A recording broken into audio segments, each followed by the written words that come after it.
a Arca de Noé, a Casa de Noé e o Vale dos Oito. Em Gênesis, no livro da Bíblia, Gênesis 6:17, Deus diz: porque eis que eu trago um dilúvio de água sobre a terra, para desfazer toda a carne. Em Gênesis 6:12, e viu Deus a terra, e eis que estava corrompida, porque toda a carne havia corrompido. Em Gênesis 6:14, faze para ti uma arca de madeira de gopher, farás compartimento na arca e a betumarás.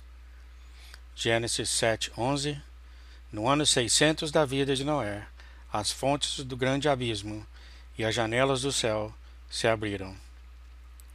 Gênesis 7:18, Deus diz, está escrito, e prevaleceram as águas e cresceram grandemente sobre a terra, e a arca andava sobre as águas. Gênesis 8:1, e lembrou-se Deus de Noé, e Deus fez passar um vento sobre a terra, e aquietaram-se as águas.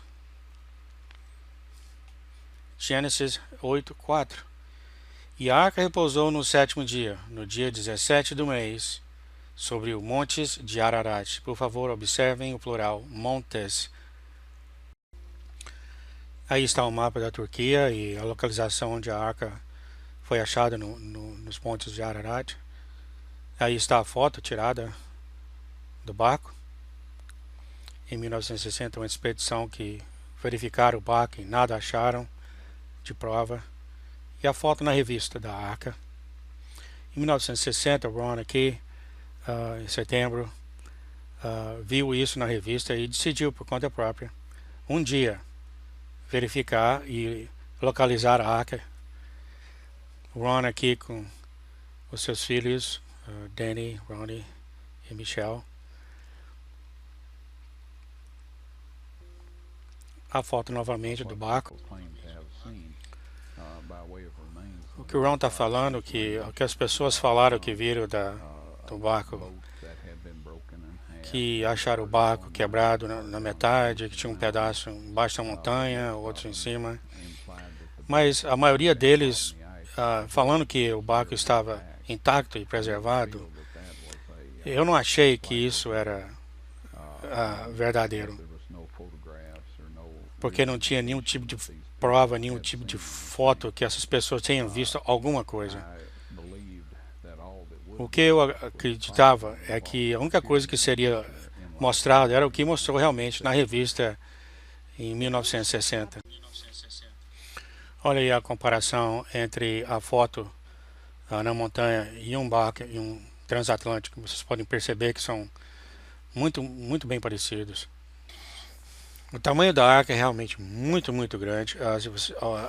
O tamanho de comprimento é de 157 metros de comprimento, 26 metros de largura e 16 metros de altura. Se você comparar a arca a um porta-avião, um dos grandes porta-aviões que carrega milhares e milhares de aviões, você vai ver a extensão da arca que vai mais da metade do porta-avião. É realmente muito grande, muito extensa. Talvez por isso demorou 100 anos para criar essa arca. Você vê o aparelho aí que foi usado para medir onde a arca está. Eles usaram esse aparelho que media debaixo da terra onde estava a extensão, os paus que juntam as ligas, as madeiras, as extensões, os compartimentos.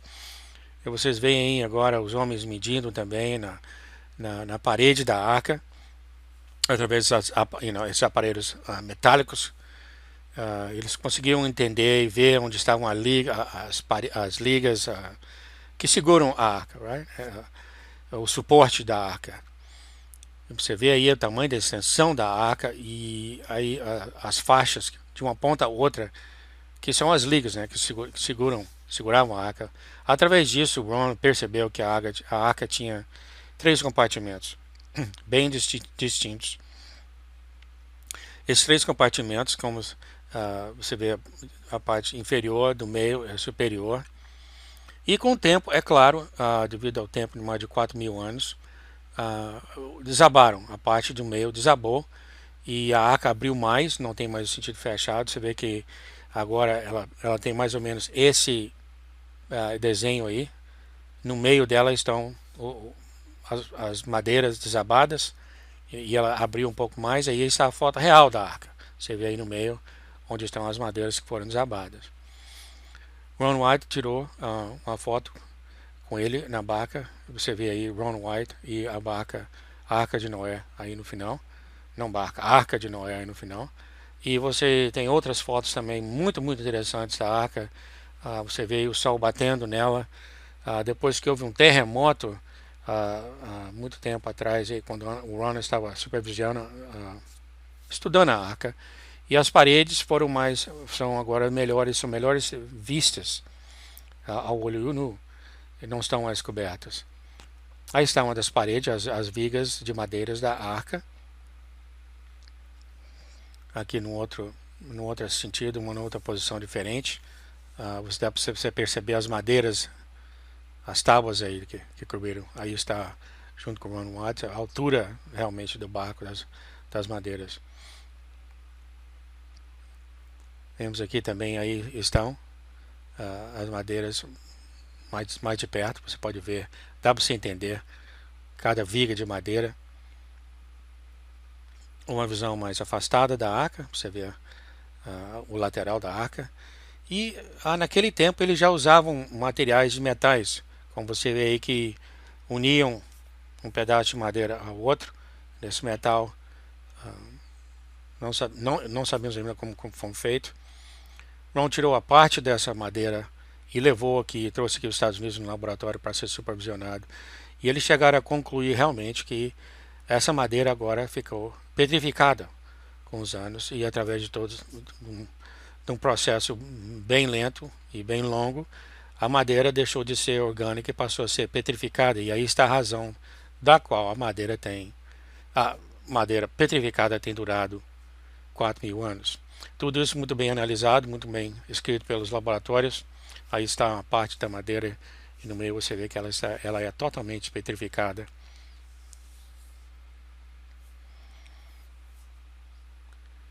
Outro parte você vê a arca no meio, bonita realmente. Quem sabe a teoria é que ela desceu do topo da montanha através de um vulcão, lava, e desceu, e depois ela ficou enganchada, ficou presa num pedaço de madeira, e por isso que ela não desceu tanto. Então do topo da montanha a lava levou ela, e até ela ser presa num pedaço de rocha ou de madeira, como você vê no desenho aí feito por um. Aí é o que acha um exemplo da madeira do que o Ron acha como a arca deveria parecer. E embaixo da arca vocês vão notar que tem essas pedras que eles colocaram atrás da arca, que serviam como não para navegar, mas para dar estabilidade à arca e para mover a arca, a frente da arca, no sentido da,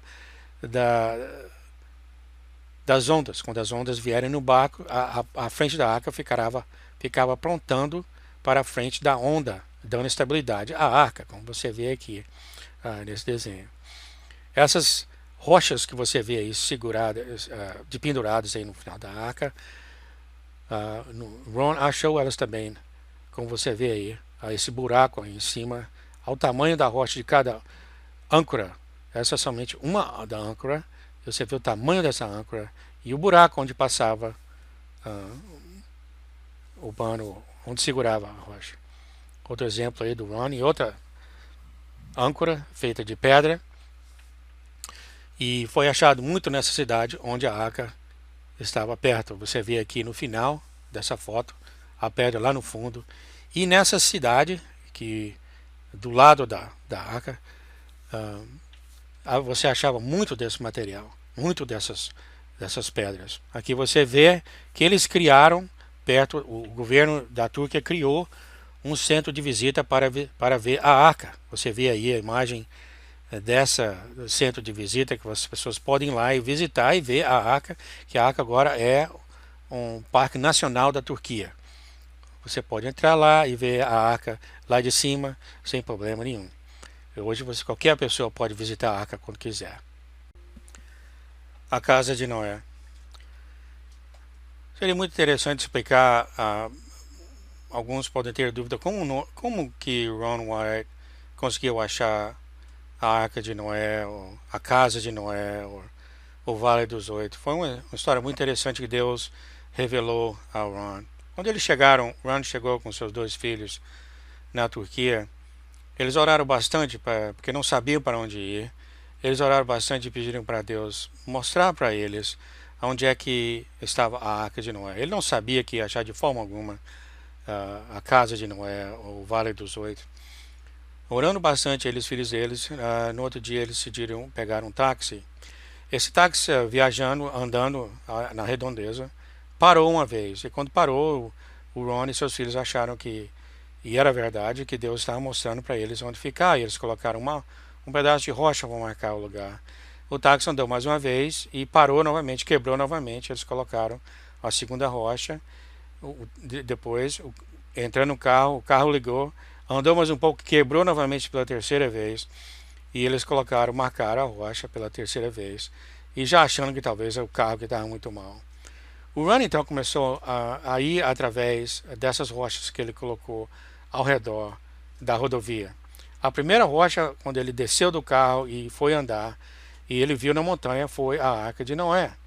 A segunda rocha mostrou para ele o Vale dos Oito, que é logo aí perto, alguns quilômetros de distância de onde está a Arca. E ele, andando com o taxista, já só no outro dia, ele percebeu, foi atrás da terceira rocha que ele tinha colocado ao lado da rodovia, e ele percebeu que era uma casa desmoronada. E ele desceu e verificou a casa e percebeu que essa casa era a casa de Noé e da sua esposa.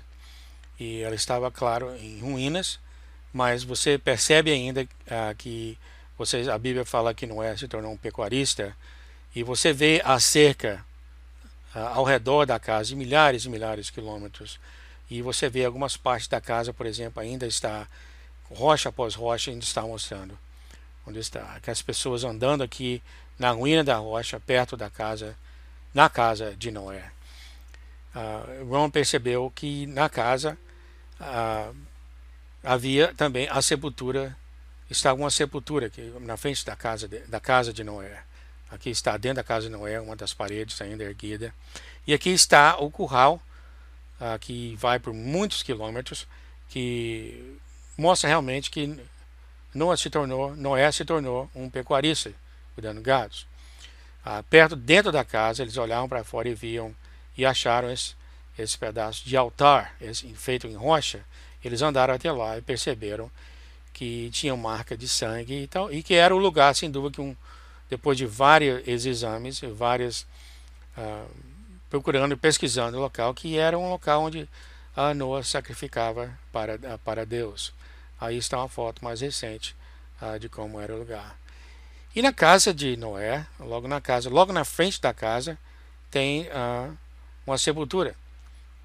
Essa sepultura, uma caída em pé, tem escrito dentro dessa sepultura, está escrito, desenhado, 8 pessoas. Noé, a esposa, e 6 pessoas, a arca no fundo. E os olhos da senhora Noé estão fechados, mostrando que aquela sepultura era a sepultura dela, que ela tinha morrido. Em outra sepultura que eles acharam perto, eles viram que só estava Noé e os 6 filhos, e os olhos de Noé estavam fechados, e eles estavam olhando para baixo, que era a sepultura de Noé. E na sepultura da mulher de Noé, vocês veem aqui que foram até pelos ladrões e roubaram, entraram e cavaram e acharam ouro e muitas pedras preciosas, que foi vendido por milhares de dólares no mercado de Istambul, na Turquia. Você vê aqui a distância entre a Arca de Noé, a casa de Noé e o Vale dos Oito, que nós vamos mostrar a seguir usando o software chamado Google Earth. Vocês vão ver como é bem parecido, bem perto, todas essas localidades.